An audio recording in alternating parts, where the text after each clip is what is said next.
আজ চিতল মাছ বানাবো আলু দিয়ে, অনিয়ন পেস্ট দিয়ে।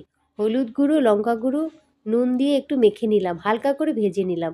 আলু ভেজে নিলাম, আবার তেজপাতা দিয়ে অনিয়ন পেস্ট, অনিয়ন দিয়ে ভেজে, আবার জিরে গুঁড়ো, লঙ্কা গুঁড়ো আর হলদি গুঁড়ো দিয়ে নুন দিয়ে একটু কষিয়ে নিলাম। তারপর টমেটো, কাঁচা লঙ্কা ফেলে দিয়ে দিলাম।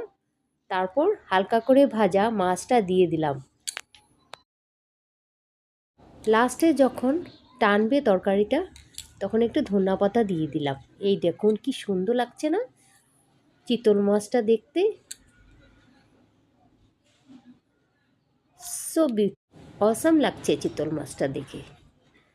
ভাত নিয়ে নিলাম, আজ শুধু চিতল মাছ আর ভাত খাবো। এক পিস মাছ নিয়ে নিলাম আর মাছ দিয়ে খাবো। সুন্দর লাগছে দেখতে মাছের পিসটা।